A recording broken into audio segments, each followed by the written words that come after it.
Hey there, Messiah, Texas. It's time for another 5-Minute Friday.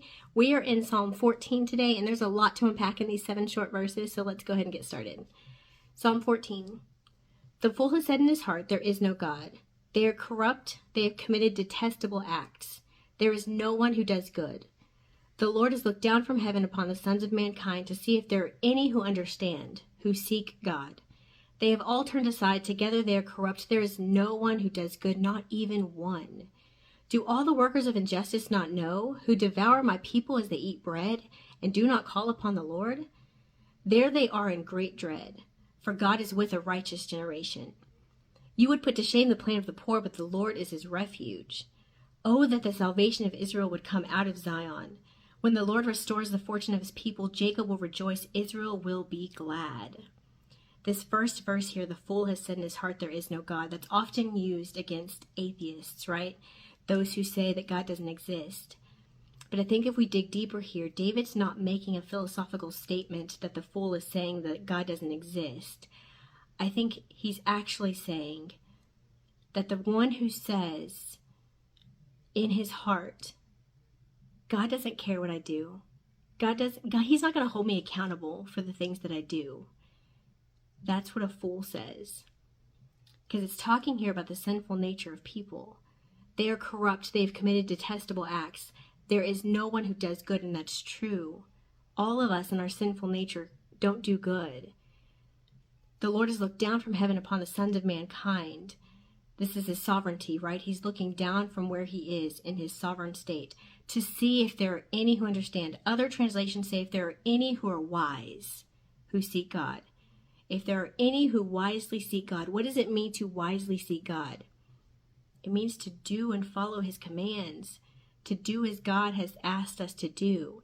If the creator of the universe has created the heavens and the earth, he's created us, and he's given us these guidelines to live our lives by, it's because he knows what's best for us. And are we choosing to follow after that wisdom? Are we being wise in our choices and saying, okay, God, I trust you. You know what's best for me. I'm going to do what you've asked me to do. Do all the workers of injustice not know? These are all the people these are evildoers. These are ones who oppress God's people, who devour my people as they eat bread. Oftentimes in scripture, the oppressors and the evildoers are talked about as if they are devouring, they're eating his people. What does that mean? That means that they're abusing his people. And as if they're eating bread, right? And they're doing it so like it's nothing, like it's not a big deal. Like I'm just eating bread.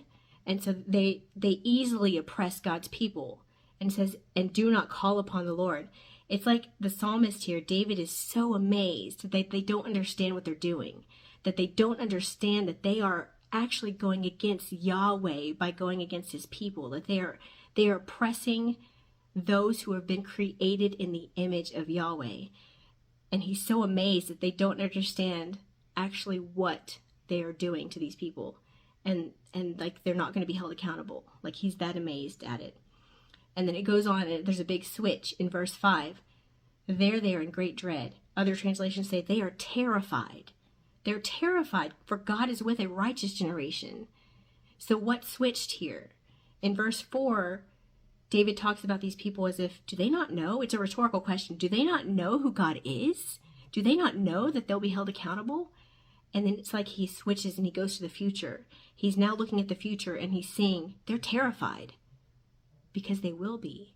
One day they will be held accountable. Everyone who goes against God, everyone who opposes and oppresses God's people, who's abused God's people, will be held accountable. And says, you would put to shame the plan of the poor, also oppressed. You would put to shame the plan of the oppressed, but the Lord is his refuge. How often does the world look at us and see what we do and who we follow and think, who are you? Like, why would you do that? And they shame us, right? But we know that the Lord is our refuge and that he will deliver us, that he will come through and he will defend us. And it says, oh, that the salvation of Israel would come out of Zion. Thank God that we are on this side of the cross, that we know who Yeshua is, that we have salvation in him. Because Psalm 14 is talking about the sinful nature of humans.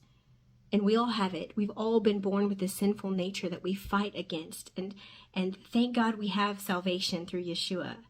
And I want to encourage you today that when you're struggling, when you're tempted, when you're in that place where you can choose to do right or wrong, where you can choose to follow and seek God wisely, or you can choose to be like this fool who says there is no God, that you should choose God because he knows what's best for you. He loves you, he cares for you, and he's given us salvation. He sent his son to die for us. And I don't want us to ever take that for granted. I don't want us to be like this fool in Psalm 14 who says God doesn't really care. He's not going to hold us accountable. Because he does care. And he does love you.